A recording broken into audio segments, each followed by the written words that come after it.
Maman Première ministre, je dis Soumino Matondi na libako pesibiso. Ozali bongo mama ya Yambo. Oba tomboli na ebonga oyo.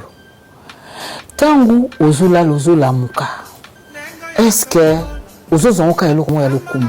Maman Sylvie na kanisi que eloko motuya o mokonzi mboka pesinga eza eloko mokete. Pona nga eza eloko lokumu te. Eza mokumba.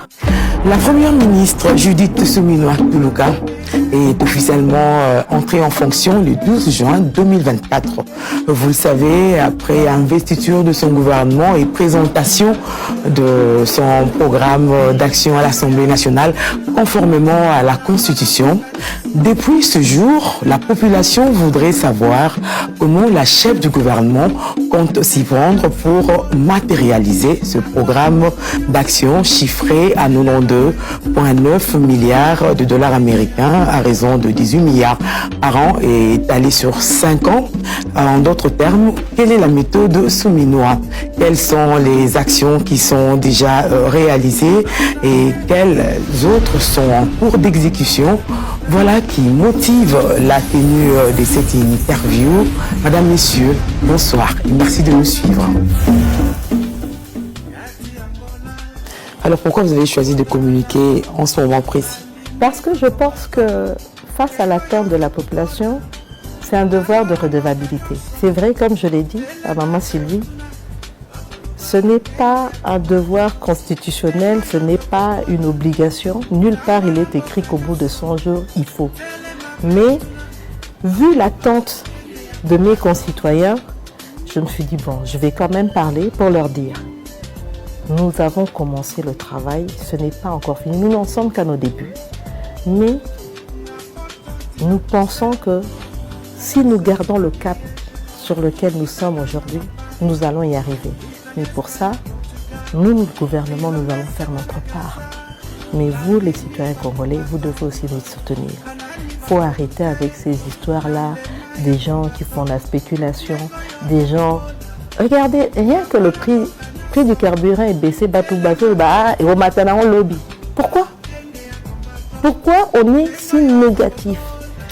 Il faut qu'on essaye un peu de changer cette mentalité, qu'on regarde un peu notre pays de manière positive. Vous savez, dans d'autres pays, moi j'ai travaillé dans les organismes internationaux, j'avais des collègues d'autres pays qui me disaient, mais vous êtes compliqué ici. Chez nous, tu nous attaques, mais entre nous on fait bloc. Et le but est que ce qu'on fait bloc, on passe les bêtises. Non. Quand il y a des bêtises, il faut le dire, il faut sanctionner. Mais il faut aussi faire bloc pour soutenir l'action du gouvernement. Et ne pas tout le temps simplement dire que le gouvernement ne fait rien. Nous sommes en train de travailler et nous allons y arriver. Et c'est ensemble qu'on y arrive. Ndegemoko. Naebi lelo que tozala ba problème à banzela na kati. To lobaka na kati ya Kinshasa to ke na biso musika te. Mama yo kazi soki mbule no kinga na lala.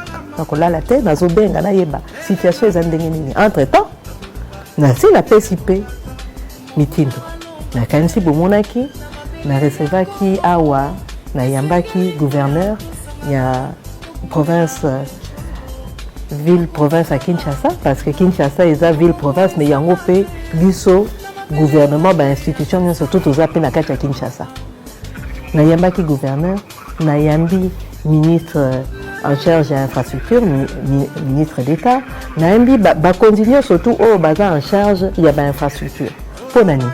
Na ministre de finance, na ministre de budget. Pour nani? Parce que na yambi que na ba compétence au constitution et pesibiso.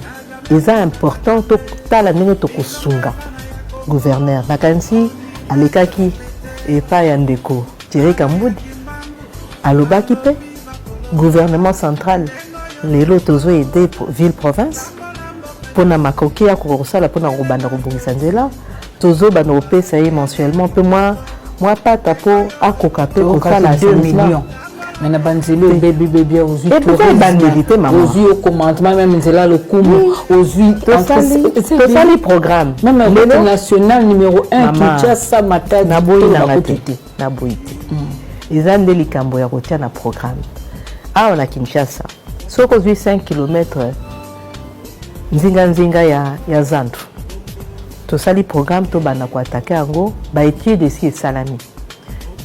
ministre des Finances a appelé Kimbongo Beseko et sali ba étude sur base à ba étude wana nde mosala ko sala po to lingi susute que topé sambongo bobongisa nzela bo analyser na bino te bo sali étude te bo cheka ka ciment bo tie goudron et puis lobi mbule noki alignon surtout ekeyite to lingi siko makambo ça manenga bien d'où nécessité ya ko sala ba étude wana et salami yango wana na gouverneur tozo ken torokende liboso sikoto bana misala ba sala ba appel à manifestation d'intérêt ba entreprise ya solo pe ba ya pona ba entreprise wa pe toningi ko mona o ya solo pas o ya lukuta ba ye kaka et puis ba sali mutala manœuvre puis ba kena bango de la même manière na programme wana il y a 27 km na kata ville à Kinshasa pe fo bazwa et de la même manière aussi topesaki na nani na et pas gouverneur ndenge yo lobi ils ont 2 millions, ils ont 1,5 million 500. Ils ont 2 millions, ils ont bâti ce lié. On a eu la tanga kala. Bazako dans la ville. Si koyo na ba misalo ne surtout photos à la tozo aider na 1,5 million 500. Piquet baisse à prix. Au quoi piquet prix aux qui ont envie de sauter. Comment je dis est-ce que depuis au vu poste au social moko.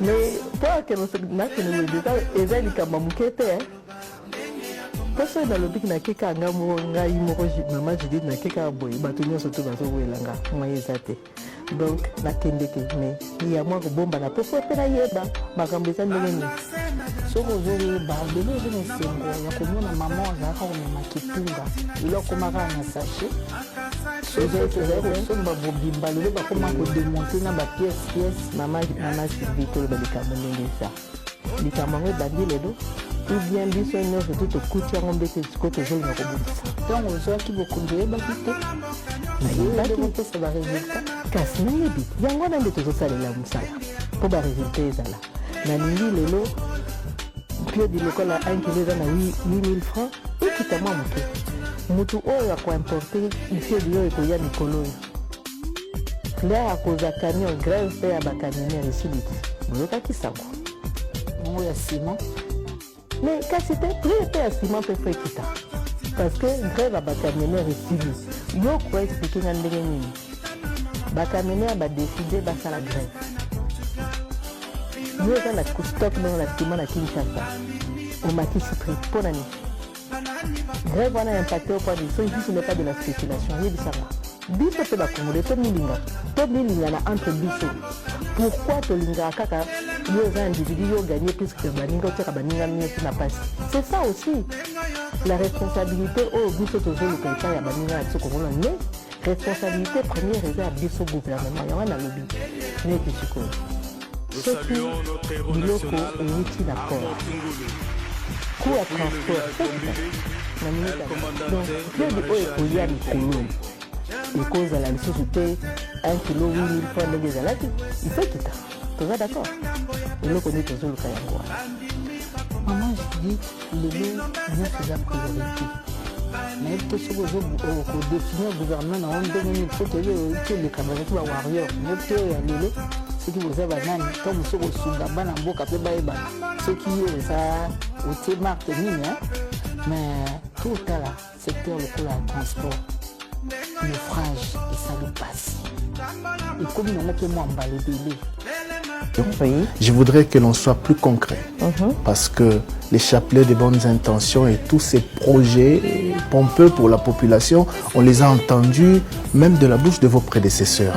Parlons du secteur minier par exemple, parlons de la transformation, production des batteries, production de l'électricité ou amélioration de la capacité du pays en termes d'électricité ou d'énergie. À quelle échéance on peut s'attendre à des vrais résultats? Mon programme, il est sur combien d'années? Sur 5 ans.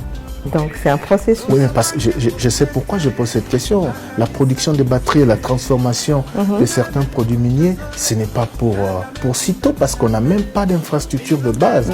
Mais c'est pour ça que je vous dis qu'on est en train de travailler sur des infrastructures routières, sur la production d'énergie, pour pouvoir aller dans ce sens-là. Le secteur agricole. Oui. Trop de théories, dirait-on en République démocratique du Congo, peu de résultats. En République démocratique du Congo, il y a à peine le service national qui essaie d'exister dans la production du maïs et dont on voit les résultats. le gouvernement aujourd'hui, vous avez dit 13% du budget affecté à l'agriculture pour obtenir la vente du sol sur le sous-sol. Qu'est-ce qui est fait et comment espérer obtenir des résultats concrets sous Judith Souminois en matière d'agriculture? Vous avez donné l'exemple du service national. Aujourd'hui, le service national a produit 16 000 tonnes de maïs. C'est une chose qui n'est pas arrivée depuis très longtemps. Cette production-là va nous permettre de combler les carences d'ici fin novembre en distribuant une partie, il y a plus ou moins 7 000 tonnes qui sont distribuées dans le Kasaï oriental. Dans le Kasaï central à Kananga, il y a plus ou moins 4 000 tonnes. On a envoyé 4 000 tonnes entre Kinshasa et Ilebo spécifiquement pour les cantines des militaires. Ça va permettre aussi d'appuyer les militaires ainsi que leurs familles. Donc ça, c'est déjà une partie. L'autre partie, c'est de voir aussi comment on soutient les agriculteurs locaux. Je donne un exemple. Aujourd'hui, dans le Haut-Katanga, on a une disponibilité de plus ou moins 10 000 tonnes de maïs. Avec le service national, on est en train de travailler avec eux pour que le train qui sert au service national puisse transporter ces 10 000 tonnes pour aller renforcer l'approvisionnement en maïs dans le Kasaï. Donc ça encore, ça va être fait par un financement du Trésor public. Au-delà de ça, il y a tout un exercice qui est fait pour l'amélioration des semences. On parle d'agriculture, mais cette agriculture doit être faite avec une semence de qualité.